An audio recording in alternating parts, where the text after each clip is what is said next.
noite, seja bem-vindo. Não sei se é só a Raíssa ou tá a família toda, mas sejam todos bem-vindos. Estamos aguardando o pessoal entrar para a gente começar a participar mais de um estudo do Evangelho. Oi.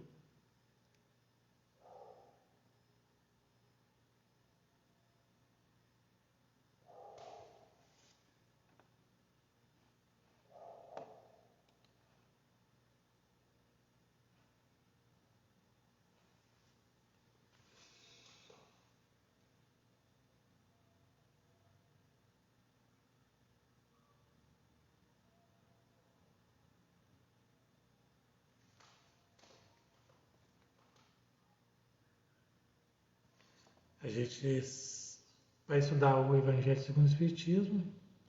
Nós estamos no capítulo 28, não, 27, desculpa, no item 21. A gente está no Pedi e Obtereis. Se você quiser abrir, Raíssa. Guardando o Júlio entrar para a gente começar.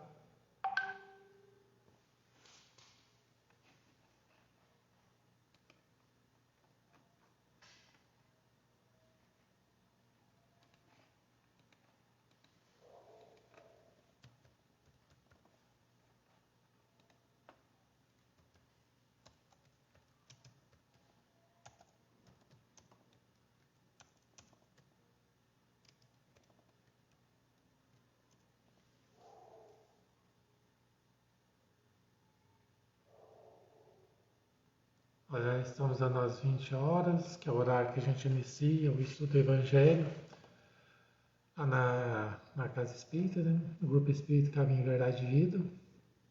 E sempre o Júlio, né, que geralmente dirige o estudo, e eu ajudo, coordeno com ele, né, faço ajuda na coordenação.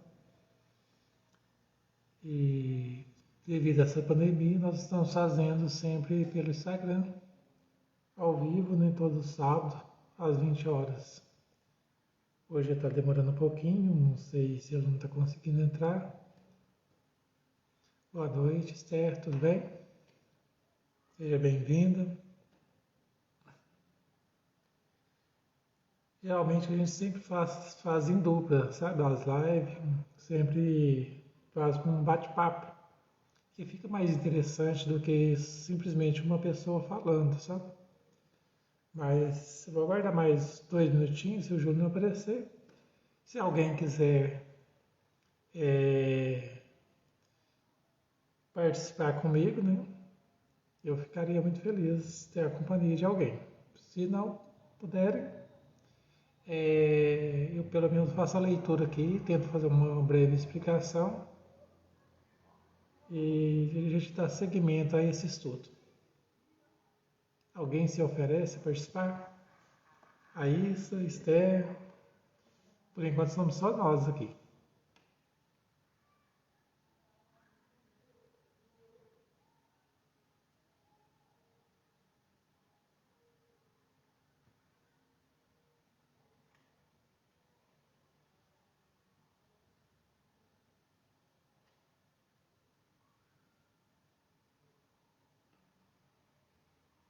Boa noite, Soraya.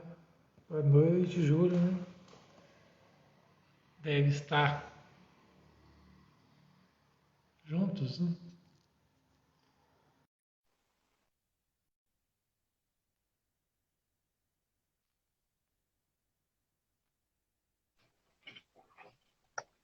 Boa noite. Boa noite, Jadir. Tudo bom? Bem, e você? Eu estava aqui quase chamando outra pessoa para participar comigo, isso sumiu aí. Atrasa um pouquinho. Tava passando aí já? Já perdeu a hora, né? Então, Certinho? Vamos iniciar? oi? Vamos iniciar, né, com a oração? Vamos começar aí com a oração, né?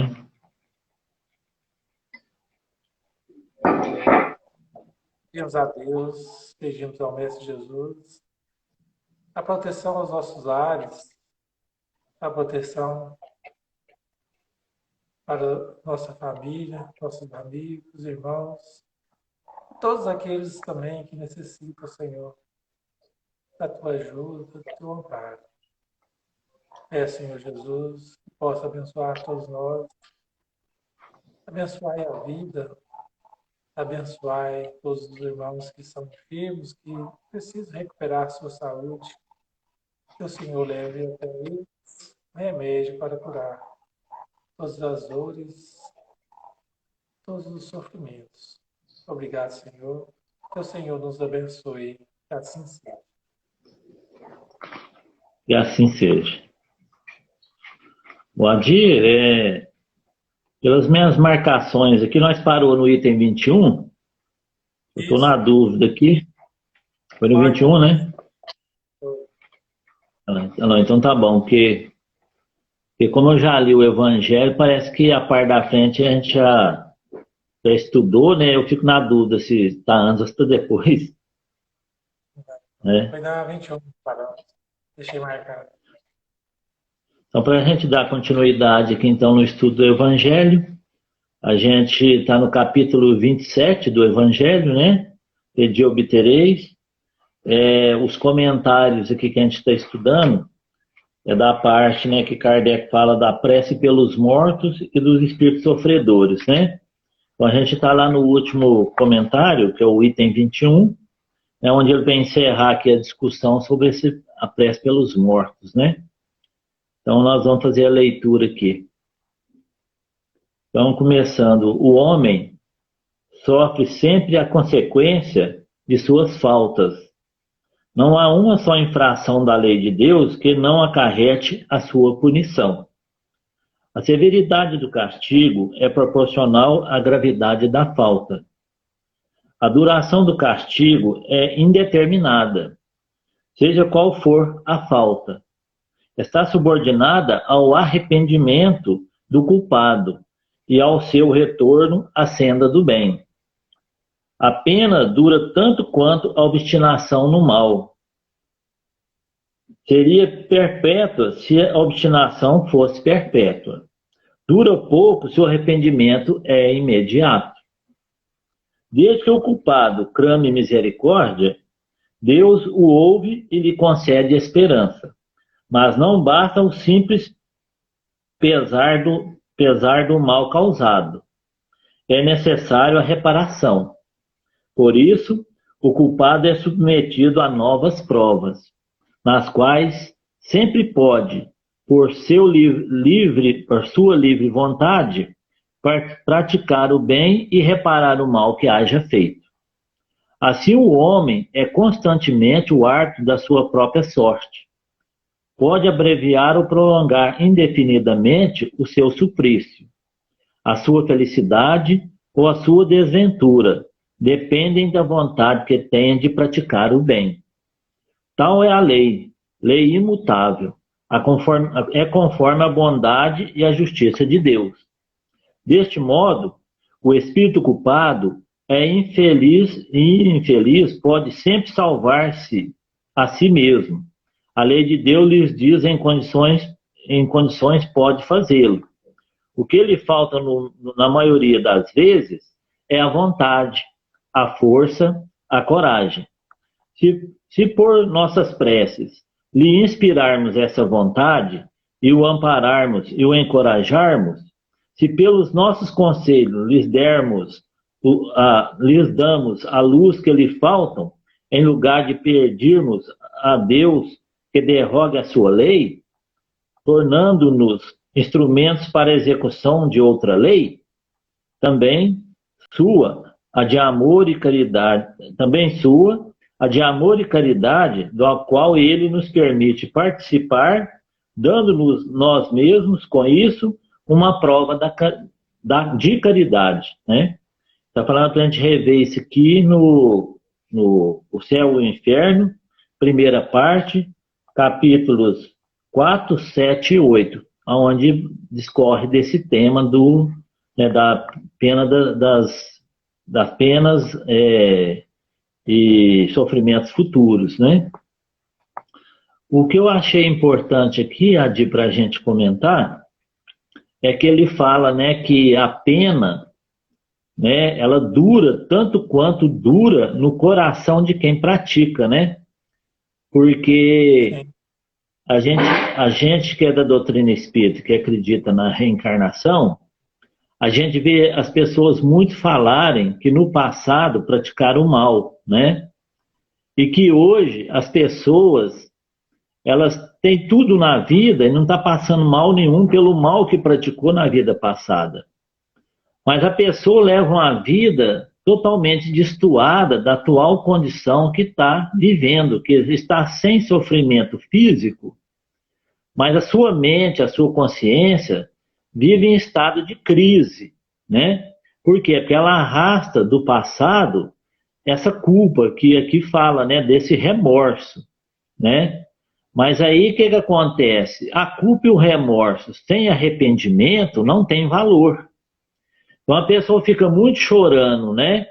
O mal praticado, né? As dificuldades que passa, o sofrimento que passa pela vida, às vezes até entendendo a causa porque sofre, mas não muda de atitude. Porque aqui vem falando que não basta arrepender, tem que praticar o bem. Porque a prática do bem, né, em remissão do pecado, é muito importante, porque a prática do bem é o atributo que a pessoa está praticando em reverter em si mesmo o mal praticado, né? Então você pensa que em todas as nossas reencarnações passadas, nós praticamos muitos erros. Hoje, a maioria dos seres viventes não tem tanto problema igual no passado. E a gente vê assim, poucas pessoas praticam bem, né? Achando que são merecedores da paz, né? Quando muitos de nós estão inquietos, porque a gente não sabe o porquê que está inquieto, mas a gente sente uma necessidade maior de praticar o bem. Porque quando essa vontade é maior de praticar o bem, é porque nós já estamos tendo a sensibilidade de sentir que não basta só não cometer erros. A gente tem que praticar o bem, porque quem não está fazendo o bem já está errado, né? Porque está permitindo que o mal se perpetue, né? É aquela história, né, do cara que está em cima do muro, né? Ou ele desce do muro, ou ele fica em cima do muro. É aquela história, né, que quem está em cima do muro, que está na dúvida, que ainda não decidiu, é aquela história do anjo e do demônio, né? Que o anjo fica chamando a pessoa para descer do muro e a pessoa não desce. E o diabo lá do outro lado do muro, né, tá vendo a pessoa em cima do muro e não fala nada. Aí eles resolvem perguntar para o diabo por que ele não chama a pessoa para pular para o lado dele, né? Aí o diabo responde, quem já está em cima do muro já é meu, né? Quer dizer, o diabo fala que quem está em cima do muro já é do diabo. Dando, né, uma eloquência nessa filosofia, porque assim, ou a gente está fazendo bem, ou a gente não está fazendo nada. E não fazer nada já é fazer o mal, né? E tem gente que, às vezes, já está até fazendo mal. Em vez de não fazer nada, está fazendo mal. Que aí está praticando o mal, né? Uma coisa é estar no mal, a outra coisa é praticar o mal, né? E a outra coisa é estar no bem, e a outra coisa é praticar o bem, né? Então, assim, é uma linha muito tênue entre a gente raciocinar sobre o nosso papel como ser humano e como espíritos e como ser evolutivos, de compreender, né, na nossa consciência, na nossa vivência, em qual grau de existência e de caminho nós estamos a caminhar. Então tem essas 4 etapas que eu mencionei, né, que tem a prática do mal e tem aquele que não faz nada. Tem aquele que deseja o bem, mas também não faz nada. E tem aquele que já quer fazer, já pratica o bem, né? Que mesmo errando, pratica o bem, né? Não quer dizer que a pessoa está fazendo bem, está acertando, não. Porque tem muita gente praticando o bem, mas está errando. Porque as pessoas acham que praticar o bem, do ponto de vista espiritual, é distribuir cesta básica, roupa usada, levantar parede, casa para as pessoas, né? Segurar a mão para atravessar a rua. É óbvio, né, que isso aí é fazer o bem, né? Agora, o bem maior é quando a gente pratica em nós mesmos respeitar o próximo, não julgar os outros, né? Respeitar as opiniões das pessoas, não tentar, né, ser maior, ser orgulhoso ou querer falar mais alto que as pessoas, né? Deixa a pessoa achar que ela é maior, né? Por quê? Porque o bem é mais do que praticar o bem, né? A caridade em si é mais do que distribuir cesta básica, né?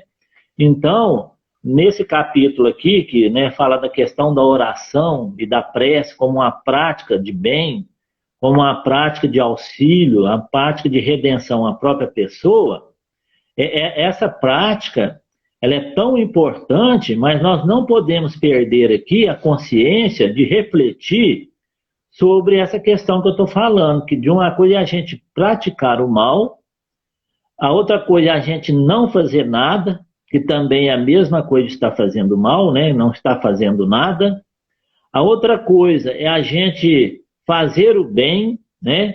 É pensar no bem, né? Desejar o bem, mas não pratica o bem, né? A pessoa é da paz, a pessoa não briga com ninguém, a pessoa não ajuda ninguém, quer dizer, eu não prejudico ninguém, né? A pessoa acha que ela é boa, né? E a outra pessoa não, já é aquela que arregaça as mangas, né? E vai para os trabalhos sociais, vai distribuir cesta, vai ajudar as pessoas, mas ao mesmo tempo está fazendo um trabalho íntimo, né? A pessoa está se transformando. E aí o que acontece? Aqui nesse item que a gente está estudando, está perguntando, né, sobre a questão de oração para os mortos e para os sofredores. E aí o que quer dizer com isso aqui? Quando é que as nossas orações e preces pelos mortos e pelos sofredores vai ter um valor se eu não souber de maneira que eu estou agindo, até nos meus pensamentos, nas minhas orações?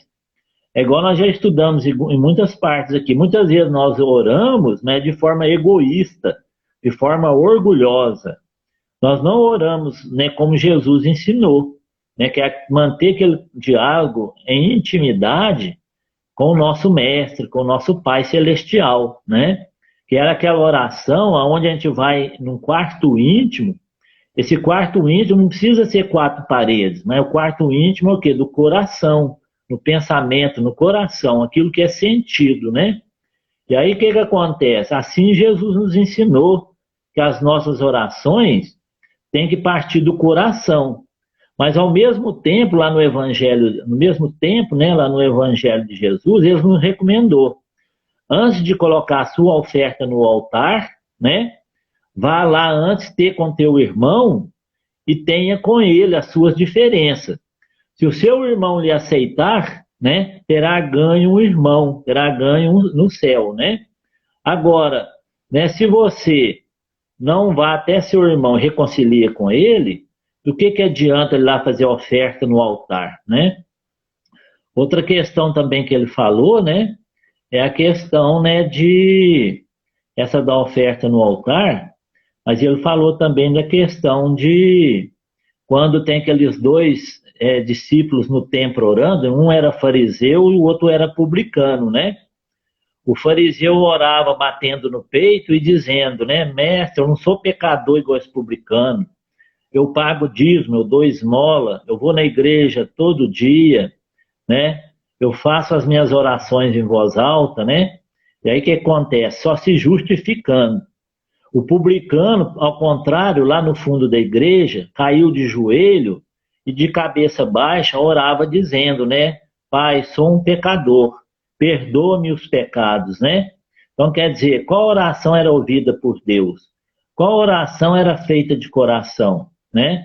Aí Jesus dá esse exemplo para nós, do fariseu e do publicano, um julgando e orgulhoso, e o outro humildemente se declarando, né, ó Pai, eu sou culpado, me perdoe, né, pelas minhas faltas, né? Então, em várias passagens do Evangelho, Jesus já nos ensinava, né, a forma de oração. E aí tem aquele momento, né, quando Jesus já estava quase no final lá para reunir com os apóstolos, né, já no final dos dias, os apóstolos perguntam para Jesus, né, como eles deveriam orar, né? E aí Jesus foi e falou assim, pois direi-vos, né, como devem orar. E aí Jesus proclama, né, o Pai Nosso, né? Pai nosso que estais no céu, né? Que santificado seja o vosso nome. Então, quer dizer, todo mundo conhece a oração que Jesus ensinou para os apóstolos ao dirigir-se a Deus, né? E principalmente para nós realizar as nossas orações em público. E aí ele falou, mas ele sempre advertiu, vai em intimidade, né? E de orar com Deus, né? Isso que Jesus nos ensinou. E nesse capítulo aqui, né, que ele fala em pedis e obtereis, ele está falando da questão das orações pelos mortos e pelos sofredores. Aqui está falando, né, sobre essa questão de se a gente pratica, se a gente arrepende dos pecados, se a gente pratica o bem, né?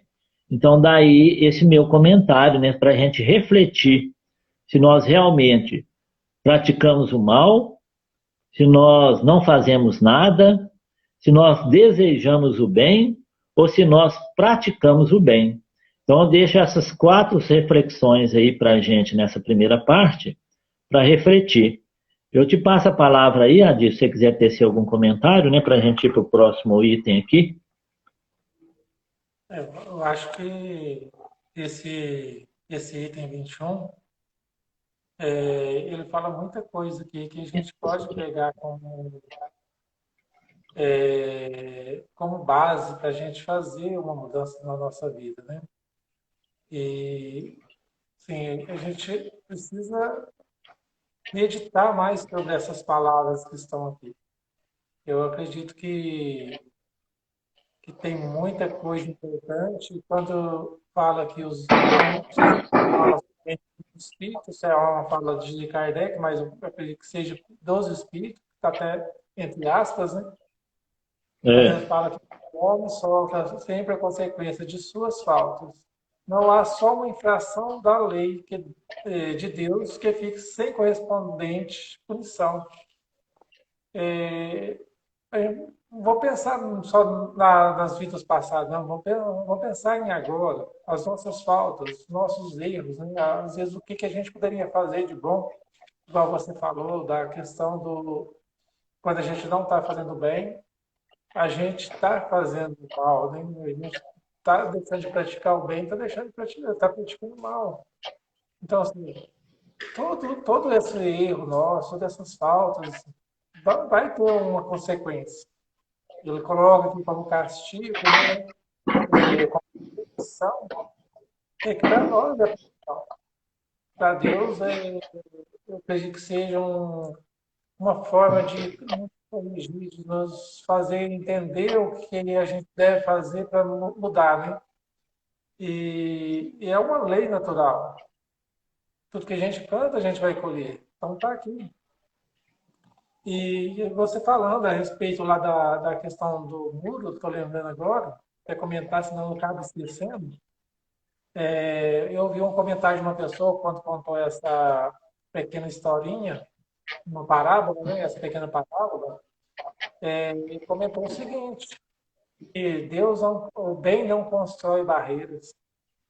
O muro, quem constrói é o mal, né? Não é o bem. O bem nunca vai construir barreiras. O bem sempre quer todos juntos dele. Sempre vai deixar aberta a porta para qualquer um entrar. Mesmo que ele seja um mal, ele não vai deixar a porta aberta. Ele não vai construir muros, vai esperar que a pessoa se arrependa.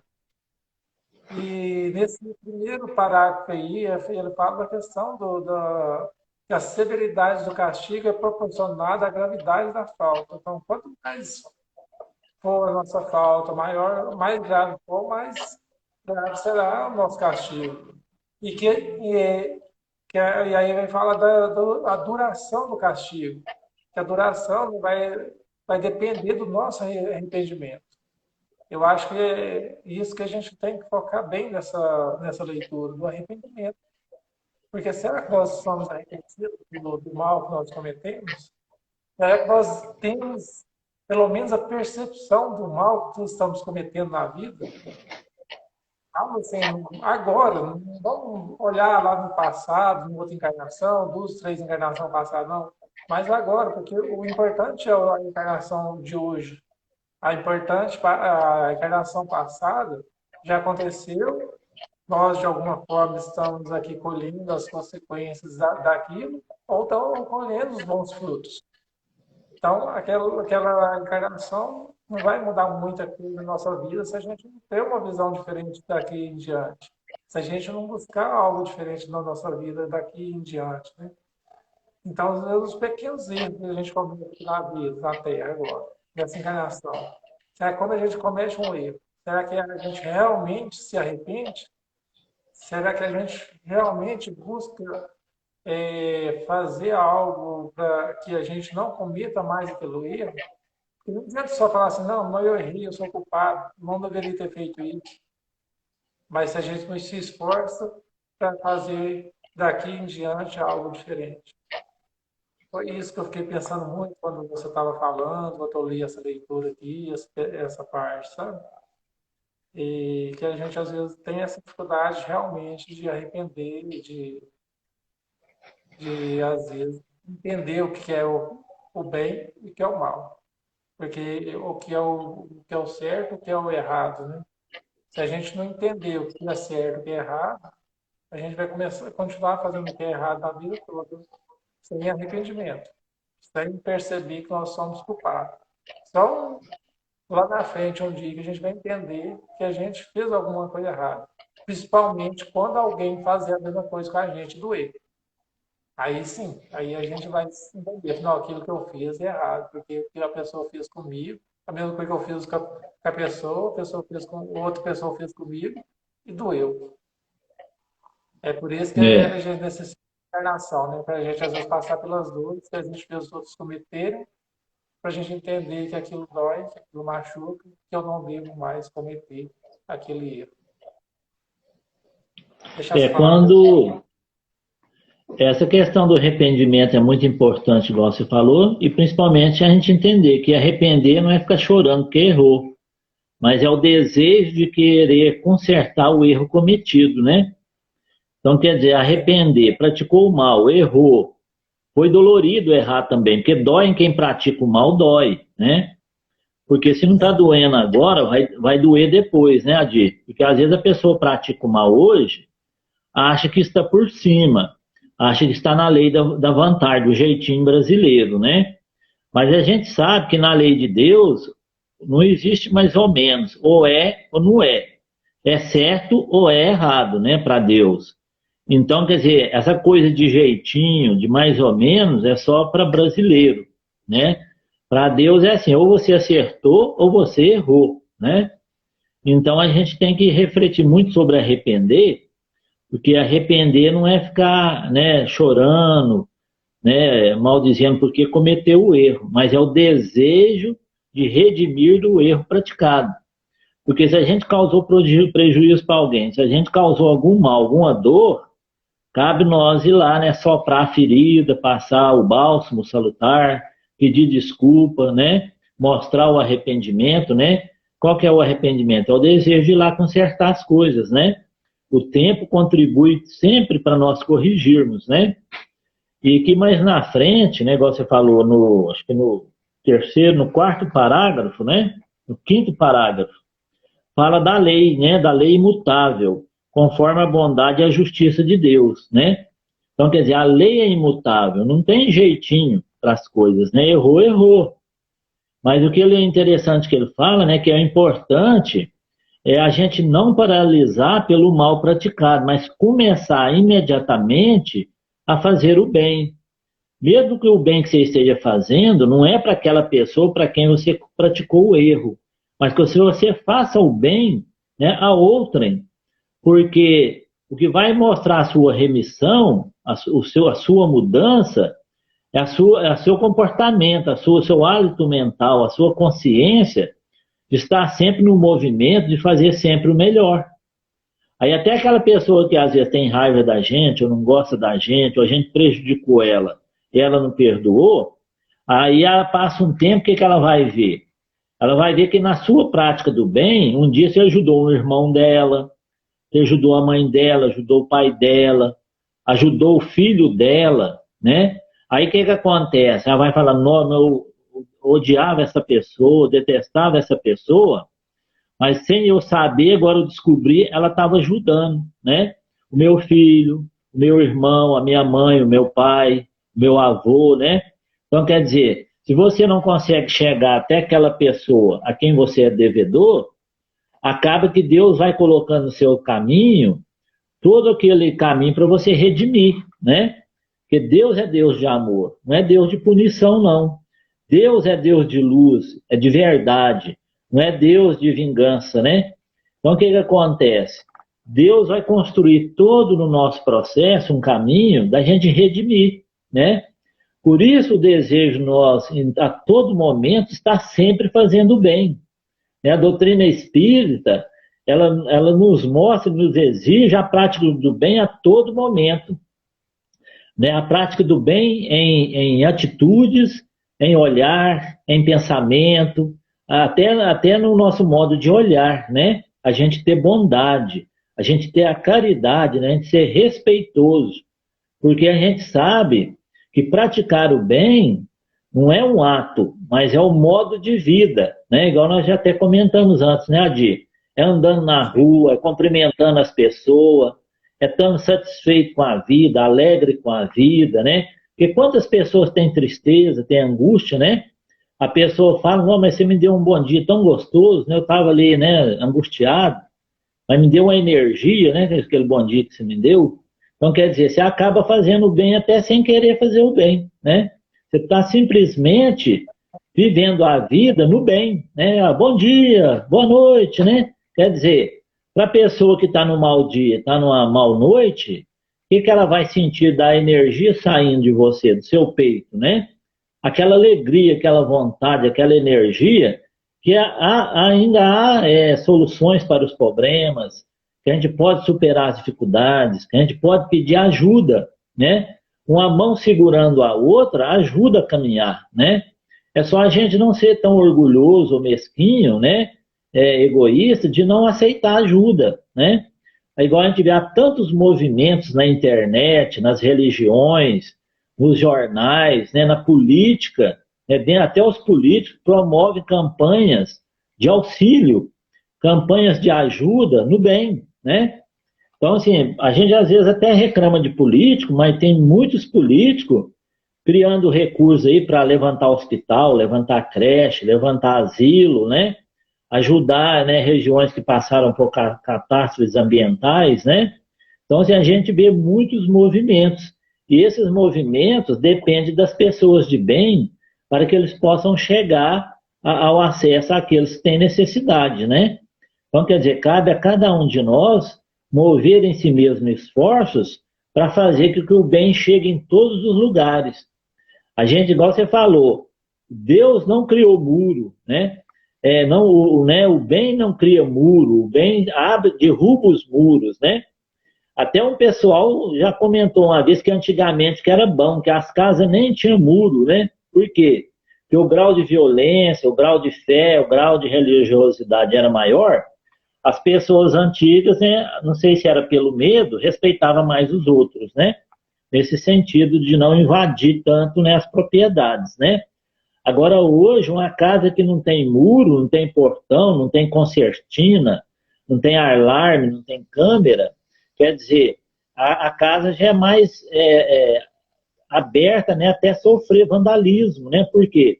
Porque as pessoas não respeitam, né, o espaço do outro, né?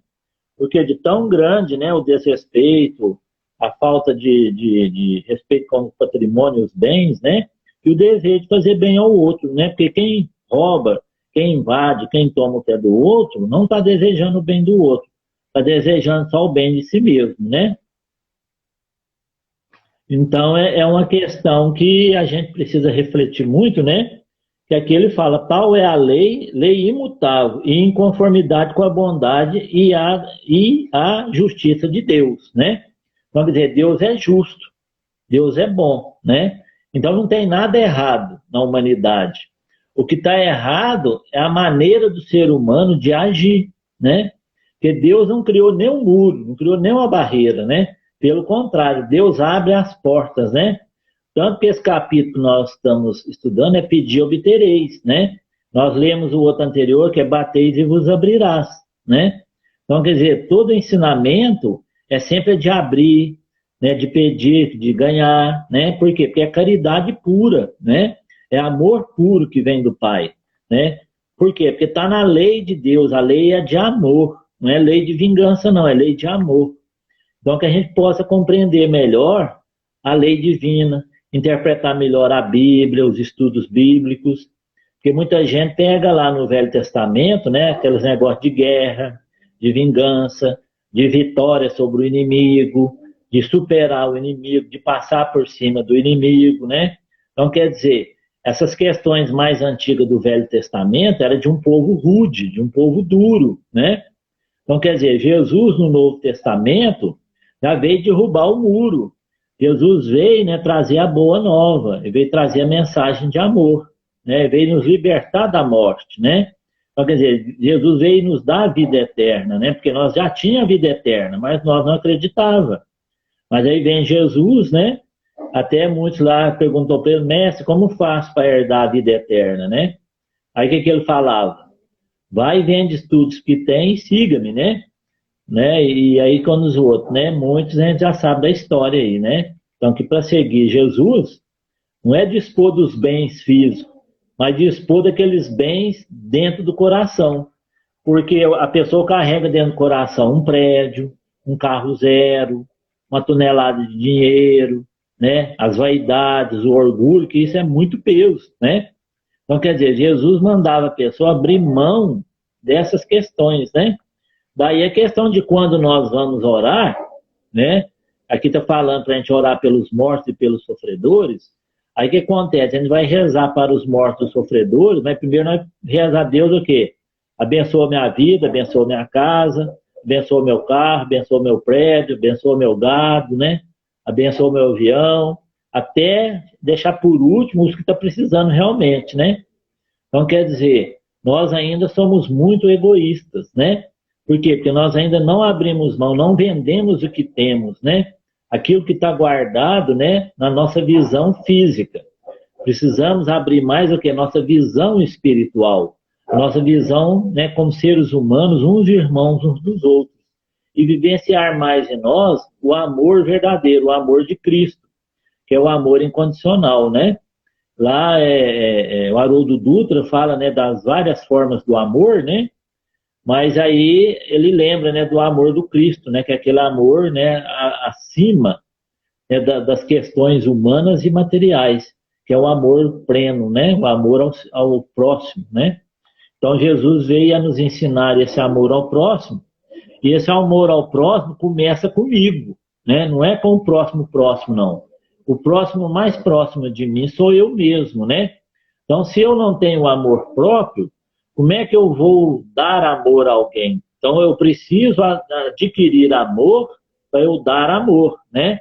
Mesmo que às vezes o nosso amor ainda é errado, a gente, né, dá o amor da gente, né, na forma de presente, na forma de ajuda, na forma de interesses, né, na nossa forma de vaidade, mas já é um princípio de um amor, né? Então que a gente comece a destacar em nós mais esse amor desprendido, que é de fazer o bem a toda hora, amar a vida, né? Amar as pessoas, amar a família, amar o trabalho, não é mesmo? Sim. A Dia quer complementar alguma coisa? Nós vamos seguir em frente aqui.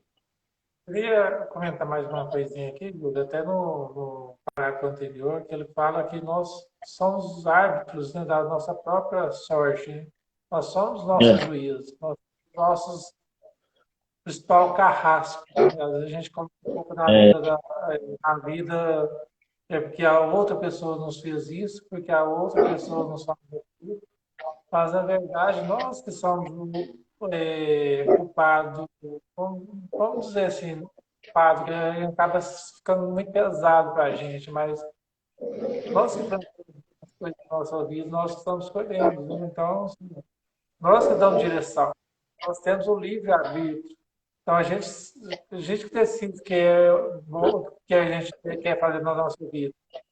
Agora, se a gente não entende o que é o certo e o que é o errado, se a gente ainda comete erro só pensando no nosso bem e esquece que a gente pode estar prejudicando a outra pessoa, a gente ainda vai sofrer muito por isso, porque é difícil a gente ter esse pensamento egoísta e feliz na vida toda, sem nenhum problema, sem nenhuma dificuldade. Caso a gente vive esse nosso egoísmo, devido à nossa vaidade, nosso orgulho, e tudo vem para quebrar isso na nossa vida. Quebrar a vaidade, quebrar o orgulho, quebrar o egoísmo. Então, assim, igual às vezes eu vejo pessoas que às vezes buscam orações, buscam uma casa religiosa, mas ainda continuam fazendo coisas que não deveriam estar fazendo com a outra pessoa, com outras pessoas, né? Então, acha que um espírito superior, acha que um Jesus vai estar lá ajudando ela a fazer coisa errada, pedir ajuda para fazer coisa errada. Claro que espírito nenhum vai ajudar dessa forma. Um espírito superior Acolher. deixa a pessoa caminhar com as próprias pernas e ela mesma vai cair, né? E ele não vai fazer nada para ajudar que ela faça coisa errada. Vai tentar colocar pessoas na vida dela para que ela perceba o erro que está cometendo na vida dela. Isso acontece conosco, né? Às vezes a gente recebe uma intuição, a gente recebe uma pessoa que às vezes chega no nosso ouvido e fala: oh, será que eu quero fazer isso mesmo? Será que não deveria estar fazendo de outra forma?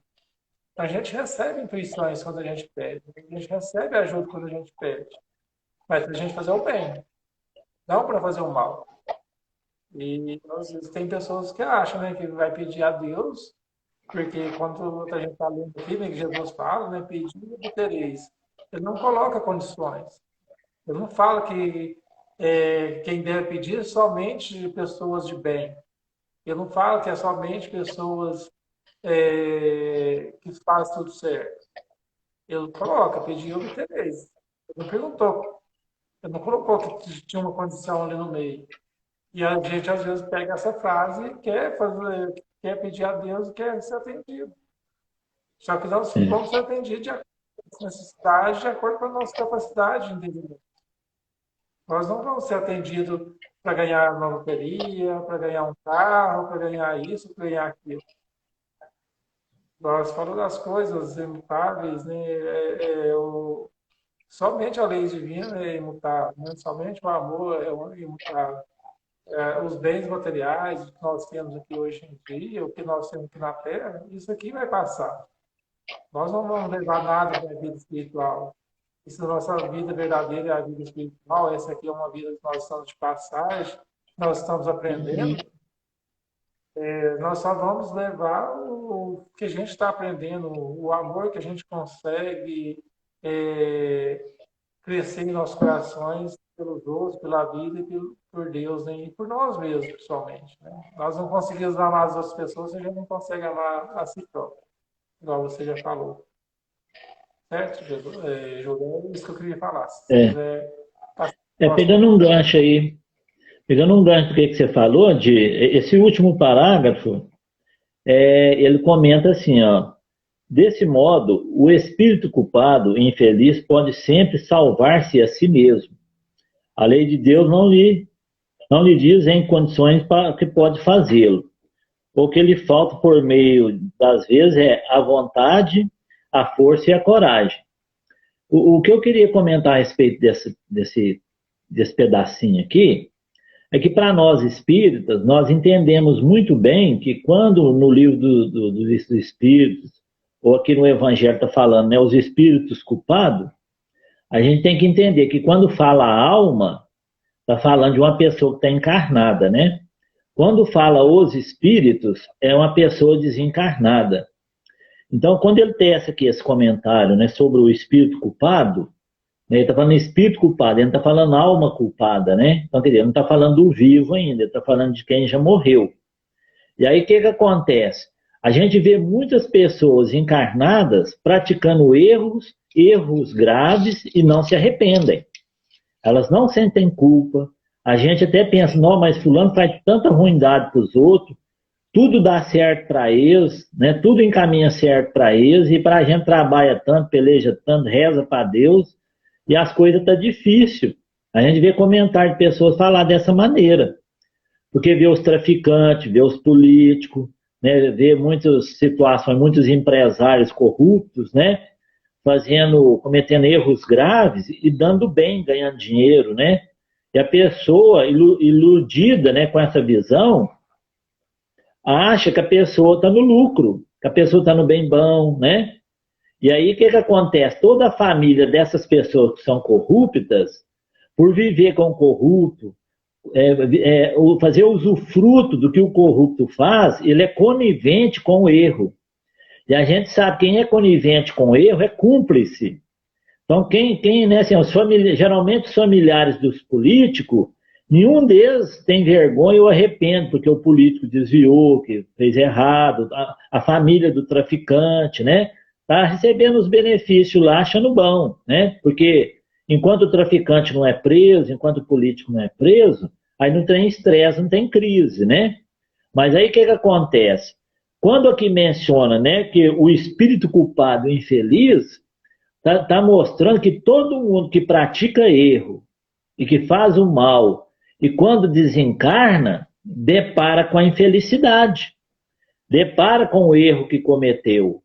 Né? Pessoas, né, igual eu vi uma frase daquele psicólogo espírita lá, o Kelly, lá, o Sandro Christian, né? Ele falando, né, da pessoa, que muitas pessoas estão suicidando e muitas pessoas estão usando drogas, estão infelizes, porque frustrados, né, por ter tudo na vida, a pessoa busca na droga uma satisfação.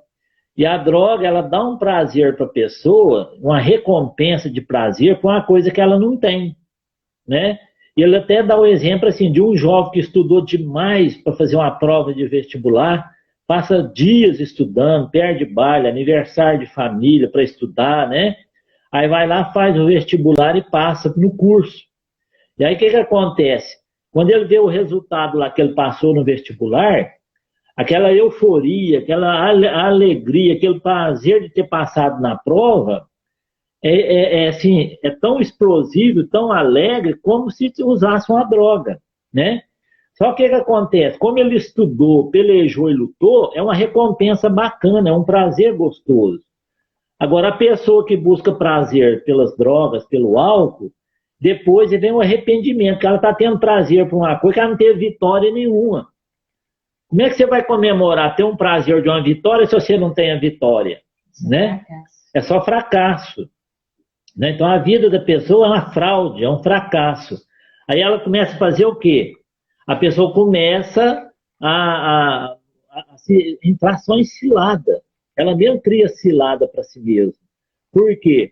Porque ela entra numa busca de querer só para si, a felicidade só para si. E aí como é que você vai ter felicidade e recompensa de uma coisa que você nunca fez? Se você não trabalha, tudo que você tem foi ganhado, não foi ganhado pelo seu esforço. Então o que acontece? A pessoa sente um vazio, né? E aí depois desencarna, aí lá no mundo dos espíritos, vai ver que teve uma vida das mais boas do mundo, mas que não fez nada para merecer. Porque lá no mundo dos espíritos, o nosso salário, a nossa vivência lá é a satisfação de ter vivido honestamente honestamente e humildemente, né? E moralmente. É o contrário de viver aqui na Terra. Que é viver orgulhoso, vaidoso, né? E arrogante, né? Então lá no mundo espiritual, para a gente viver feliz, a gente precisa da humildade, da moral, né? E do bem-querer, né? Agora não, aqui na Terra o que precisa para viver aqui? Precisa de ter o quê? Dinheiro, não precisa nem ser bonito não, né? O dinheiro hoje compra boniteza, né? Então o que acontece? É dinheiro, fortuna, né? É poder, né? Vaidade e orgulho. Isso precisa aqui na Terra. Mas lá no mundo dos espíritos, no mundo de Deus, o salário de Deus é outra coisa, né? Então, quer dizer, quando nós fazemos as nossas orações, as nossas preces, que é o nosso tema de hoje, né, que é a prece pelos mortos e pelos espíritos sofredores, é para a gente até orar por eles, para ver se abranda a dor que eles passam lá no mundo espiritual. O espírito sofre demais. É até aquela frase, né, que tem aqui na Terra, né, sofre mais que subaco de aleijado, porque está calçado numa muleta dura, né, uma muleta de madeira, né, carregando peso. Aí tem esse ditado, né, sofre mais que subaco de aleijado. Quer dizer, carregar o próprio peso, né? E aí o que acontece? Lá no mundo espiritual, depois que morre, que perde o corpo, a alma continua viva, né? E vira espírito. Aí o espírito vai viver na vida espiritual. Chega lá na vida espiritual, não tem moral, não tem integridade, não tem honra, né? Não tem aquela consciência tranquila do dever cumprido. E aí o que vem? É o que ele está falando aqui, ó. O espírito culpado e infeliz pode sempre se salvar-se a si mesmo. Mas o que ele fala? Ele precisa da vontade, da força e da coragem. E aqui embaixo o que ele fala? Que ele recomenda que nós orar por eles para que eles possam desenvolver em si mesmo o arrependimento, né? E força, vontade, força e coragem para vencer a própria angústia, para vencer a própria fraqueza que construiu aqui na Terra. Que a gente vem para a Terra para evoluir, para crescer, para praticar o bem, para ter honra, para ter humildade, e chega aqui e a gente deturpa tudo. A gente leva a nossa vida ao contrário da vida espiritual. Daí aquela frase, né, que a doutrina nos ensina. Nós não somos seres encarnados vivendo para conquistar a vida espiritual. Nós somos seres espirituais encarnados para conquistar uma vida espiritual, né? Então, quer dizer, nós já estamos encarnados, nós já somos espíritos. E já estamos vivendo vida espiritual encarnado. A gente não tem que desencarnar para viver como espírito. A gente já é espírito encarnado, né, com alma, né, para poder adquirir o que? Experiências, moral, sabedoria e a riqueza espiritual, que é a humildade e o amor, né? Então, se a gente estiver aqui na Terra, encarnado, adquirindo humildade, adquirindo amor, e desenvolvendo o nosso intelecto, abrindo a nossa mente às coisas do céu, é a frase que Jesus já diz em seu evangelho, né? Orai e pedi ao céu primeiro, né? Pois tudo vos será complementado, né? Quer dizer, primeiro a gente busca as coisas do céu. O que é as coisas do céu? É a honra, a humildade, o respeito, o amor. Isso são coisas do céu. Por isso que Jesus recomenda, buscai primeiro as coisas do céu, né? Para quê? Porque todo o resto vos será complementado. O que é o resto? É arroz com feijão, é roupa nova, é dinheiro, casa, mansão, praia. Isso é o complemento, né? Então, quer dizer, busca primeiro as coisas do céu. Para quê? Para você ir com a sua integridade, para a gente ir com tranquilidade, tanto aqui na vida física, como na vida espiritual. É por isso que a gente vê, às vezes, muitas pessoas não têm nada e são pessoas felizes. E às vezes a gente vê até pessoas muito ricas materialmente também felizes, né? Porque a pessoa que sabe vivenciar e comportar com a moral, com a dignidade, com a humildade, não importa o estado físico dela, não importa o status social dela, o que importa é o que ela carrega em si, se é a humildade, se é o respeito, o amor ao próximo. Isso é o salário do céu, né? Então, quer dizer, não adianta a gente falar que é só pobre que vai para o céu, não. Tem muito rico que vai. Porque tem gente, né, pobre, como é a maioria, gosta de falar mal dos ricos, né? Que os ricos não vão para o céu. Apesar, né, que parece que a maioria, né, igual recomenda no Evangelho, é mais fácil passar um camelo no buraco da agulha, né? Do que um rico entrar no reino do céu. Mas é o rico das coisas materiais, não é o rico das coisas espirituais, né? Daí a necessidade da gente estar sempre, né, pensando, né? O que são as coisas de valor para nós refletir, né? Sobre nós mesmos, sobre a nossa vivência e do nosso papel de praticar o bem e auxiliar quem já desencarnou. Porque quem já desencarnou continua precisando de quem está encarnado e precisa de quem está desencarnado também, que são os espíritos de luz. Porque quem desencarnou na condição atrasada, imoral, de desrespeito, sem dignidade, precisa muito do auxílio das pessoas que fazem oração, das pessoas de bem, dos espíritos de bem, dos anjos de Deus, né? Para quê? Para que eles possam ter redenção, para que eles possam ter vontade, força e coragem de superar a si mesmo, não é mesmo? Porque a gente sabe que todos nós ainda vamos precisar de reencarnar muitas vezes ainda para melhorar, para a gente crescer muito. A gente ainda está muito atrasado. Quer dizer, a gente precisa evoluir. E assim como os espíritos sofredores e os espíritos desencarnados precisam de oração, nós também precisamos de muita oração para nós não cair no erro. Porque é fácil de a gente ser convencido pela vaidade, pela arrogância, pelo orgulho e pelo dinheiro, né? Isso aí derruba a gente facinho, né? Porque todos nós temos essa veia aí de querer só aproveitar as coisas materiais, não é mesmo, Adir? Sim. Ô, Júlio, nosso tempo já venceu. Nós precisamos encerrar. Vamos encerrar? Só eu queria comentar, um comentário rápido, que a gente, você comentou que a gente vê muitas pessoas fazendo mal, né, fazendo as coisas erradas, e às vezes tudo dá certo para ela. Essas pessoas, uma vez uma pessoa me perguntou por que acontecia isso, por que Deus deixava isso acontecer, e eu meditei sobre isso, pensei um pouco sobre isso, e me veio um pensamento do seguinte, que às vezes essa pessoa está tão está sofrendo tanto, tá com tanto pensamento, às vezes errado da vida, que se ela passar por uma dor, por um sofrimento naquele momento, mesmo sabendo que ela está fazendo as coisas erradas, ela não vai dar conta da situação na vida dela, vai fazer mais besteira na vida ainda. Então, assim, tem pessoas que não estão preparadas ainda para passar por uma correção na vida. E a correção, quando chega, ela dói. Se a pessoa não estiver preparada, não for forte, ela não dá conta e às vezes comete mais erros ainda na vida dela. Né? Foi isso que me veio à cabeça naquele momento que a pessoa me perguntou aquilo, foi isso que eu respondi. E não sei se eu totalmente estou certo, se eu estiver errado, pode me corrigir. Mas nós temos só apenas 2 minutos de oração, tá? Então vamos fazer, né? Então cada um pega o seu copo d'água. A gente sempre pede a Jesus para abençoar o copo d'água, né? Para colocar na água o bálsamo salutar, né?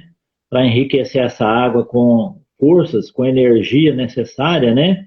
Para o equilíbrio físico, para o equilíbrio mental, né? Para que a gente possa, né? Aliviar, às vezes até dor física, né? Que Deus põe um remédio na água para aliviar em nós, né?